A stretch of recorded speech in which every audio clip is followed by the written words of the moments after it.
பெண்களுக்கு பீரியட்ஸ் வந்து இர்ரெகுலராக இருக்குது, பீரியட்ஸே வரமாட்டேங்குது அப்படின்னு சொல்லி ஒரு செக்டர் ஆஃப் பீப்புள் இருந்தாலும், பீரியட்ஸ் வருது ஆனால் அந்த டைமில் வலி வேதனையே தாங்க முடியல, நான் லீவே போடுற அளவுக்கு இருக்கும், இல்லை நான் பீரியட்ஸ் வரதுக்கு முன்னாடியே வலி மாத்திரைகளை வாங்கி வச்சுருவேன், ஸோ அப்படின்னு சொல்கிறவங்களும் ரொம்ப ஏராளமாக இருக்காங்க. ஸோ இந்த மாதவிடாய் வலி வந்து குறிப்பாக ஏற்படுவதற்கான காரணம் வந்து அடி வயிற்றுக்கு ப்ராப்பராக மாதம் ஃபுல்லாகவே ரத்த ஓட்டம் போகிறதில்ல, அல்லது ரத்தத்தில் போதுமான அளவுக்கு ஊட்டச்சத்துக்கள் இருக்கிறதில்ல, கர்ப்பப்பை சூடாக இருக்குது அப்படிங்கிறதுலாம் தான் அர்த்தம். ஸோ இதுக்கு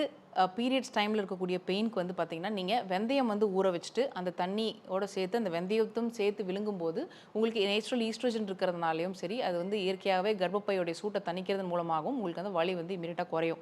ஸோ அது மட்டும் இல்லாமல் ஏலக்காய், சுக்கு, ஜீரகம், கிராம்பு இந்த 4 பொடி பண்ணி வச்சுட்டு பீரியட்ஸ் டைமில் ஏதோ ஒரு ஜூஸ்லேயோ அல்லது வெறும் தண்ணியிலே கூட நீங்கள் கஷாயம் மாதிரி காய்ச்சி குடிச்சிட்டு வந்தீங்க அப்படின்னாவே உங்களுக்கு குறைஞ்சு பெயின் கில்லர்ஸ் போட வேண்டிய அளவுக்கான அவசியங்களும் இருக்காது.